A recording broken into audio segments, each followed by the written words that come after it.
bienvenue à ce nouveau numéro du Club Éco d'Objectif Aquitaine. Aujourd'hui, je reçois Nicolas Leroy-Florio. Nicolas, bonjour.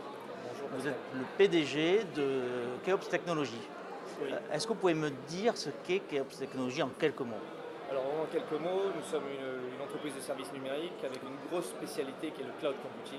Basé à Canéjan? Alors le siège social est à Canéjan, nous avons un data center de production à Canéjan, au sein du siège social, un data center dit de dernière génération, avec du refroidissement de densité, enfin tout ce qui va bien en termes de technologie très innovante.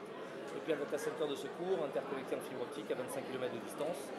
On fera cette année 75 millions d'euros de chiffre d'affaires consolidé avec la structure lyonnaise que nous avons achetée l'année dernière. L'été dernier, donc l'ensemble fera 75 millions à peu près de chiffre d'affaires cette année. Sur les chiffres, je ne vous torturerai pas plus parce que je crois que vous clôturez vos comptes et qu'il y a encore, dans quelques jours, ça sera beaucoup plus facile sans doute d'en parler. Clôture l'exercice fiscal dans 2 jours, le 30 avril. Voilà. Donc évidemment, je vais rester extrêmement discret, mais je crois pouvoir dire que l'année sera très bonne. Oui, votre sentiment, c'est que finalement, vous êtes sur un trend qui est plutôt bon, même par rapport aux années précédentes? Oui, on a une forte accélération des activités cloud.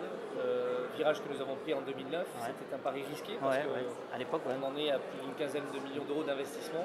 Mais je dois dire qu'aujourd'hui, ce virage a été salvateur. C'est la partie cloud qui porte l'activité aujourd'hui. Ouais. Aujourd'hui, le cloud est devenu le moteur de la croissance de l'entreprise. Nos activités traditionnelles perdurent, bien sûr. L'activité mise en œuvre d'infrastructures chez les clients qui ne veulent pas aller vers le cloud, cette activité perdure, mais elle est aujourd'hui en termes de croissance un peu à la traîne, puisqu'on a quand même une accélération du cloud au niveau mondial et bien sûr au niveau français. Bien entendu. Alors dites-moi, et je sais qu'il y a un dossier sur lequel vous travaillez tout particulièrement, c'est notamment celui de l'informatique médicale et ce que vous pouvez apporter aux grands opérateurs de ce marché. Alors, je crois qu'il y a un joli contrat qui avait été signé il y a quelques temps avec McKesson, on peut peut-être en parler. À quel niveau vous intervenez en fait?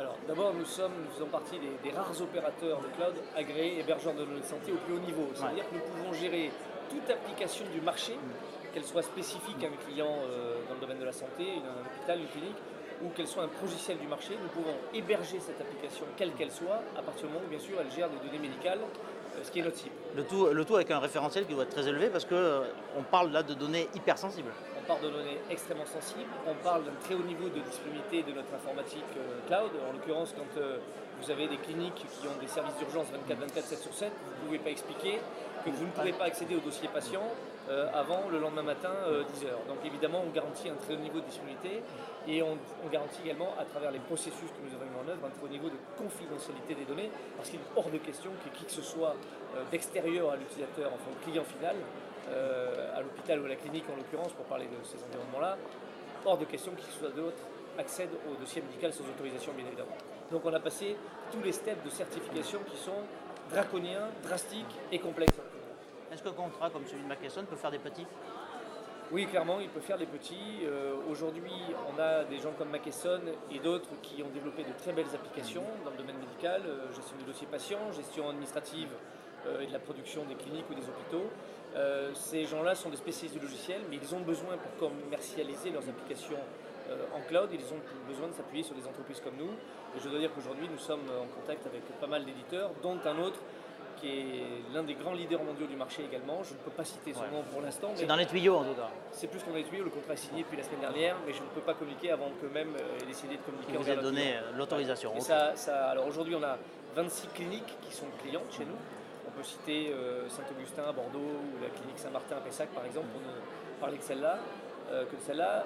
26 cliniques au niveau national et ces 2 partenariats que nous venons de signer avec McKesson et le second vont nous permettre d'accéder à de très très belles opérations chez des clients de grande importance. Aujourd'hui, c'est combien de salariés et combien à Canéjan justement? Alors au total, c'est un peu plus de 400 personnes avec 12 agences en France. Et à Canéjan, c'est un peu plus d'une centaine de personnes avec des locaux qui ont déjà besoin de s'agrandir contre toute attente. Ils sont pourtant tout neufs. Oui, j'avais lancé et on avait inauguré donc ce site en 2009, à l'été 2009. Je pensais qu'on serait large pour les 10 ans qui viennent et il s'avère que 5 ans après, il faut qu'on envisage une extension. Donc on verra sous quelle forme, peut-être un étage de plus, D'accord. peut-être une location d'un immeuble à côté, on va voir. Il n'est pas question de déménager pour l'instant. en tout Non, cas. il est hors de question de déménager. On a par contre l'activité, enfin le data center qui lui n'est pas du tout saturé. exactement. À travers les technologies que nous avons mises en œuvre, refroidissement haute densité, on peut densifier de plus en plus les systèmes que nous mettons à l'intérieur de ce data center. Donc lui est très opérationnel, très efficient, on est très content des technologies qu'on a choisies. Et bien sûr, hors de question de déménager ça, c'est en production 24/24, c'est sur 7, c'est indéménageable Non, à ce on ne jour. peut pas bouger. Non. Alors, dernière question. Pour accompagner votre croissance, il y a sans doute des recrutements qui ont été opérés ces dernières années. Est-ce que c'est difficile de recruter en région bordelaise, Écoutez, je vais faire plaisir dans les à métiers Alain- qui sont les vôtres? Alors je vais faire plaisir à Alain Juppé, aux deux Alain, qui sont Alain Juppé Alain Juppé et Alain Rosset. Je dois dire que le travail qu'ils fournissent depuis quelques années maintenant autour du numérique, vraiment a porté ses fruits. D'abord, la qualité de vie à Bordeaux, elle existait, mais elle n'était pas connue. Elle est maintenant, j'ai envie de dire, presque mondialement connue, en tout cas C'est vrai, nationalement elle est connue. vantée régulièrement, ouais. Ouais, elle existe, cette qualité de vie. Elle attire de plus en plus de gens. On le voit dans les revues économiques où Bordeaux est souvent très bien placé, souvent à la première ou deuxième place en matière de qualité de vie, d'investissement pour l'immobilier. Donc c'est de plus en plus facile de faire venir des gens à Bordeaux. Et l'autre phénomène, c'est que l'image qui est donnée à Bordeaux et sa région, à travers des initiatives comme la candidature French Tech, à travers la communication qui est faite, encore une fois, par la région et par la ville de Dynamique. Bordeaux, ce dynamisme aujourd'hui suscite des convoitises. Et puis Keops commence aujourd'hui à être extrêmement connu au niveau national, avec, je crois, très modestement, une belle image sur notre expertise cloud, avec de belles références. Donc, du coup, vais ça- pas toutes les citer. Vous attirez, vous aimantez un petit peu des talents, donc c'est pas trop compliqué pour vous de recruter. On avait, là, ces derniers temps, besoin de talents autour de l'expertise réseau et sécurité. Outre l'acquisition qu'on a fait à Lyon, on a pu staffer de très beaux CV à Lyon avec des gens qui nous rejoignent là, dans les jours qui viennent et qui ont signé leur contrat de travail. Ce sera le mot de la fin, Nicolas Laurent-Ferreux. Je vous remercie, merci beaucoup. Merci d'être rentré dans les coulisses un petit peu de Keops Technologies avec nous. Et quant à moi, il ne me reste plus qu'à vous dire à bientôt et vous donner rendez-vous au prochain numéro du Club Éco d'Objectif Aquitaine.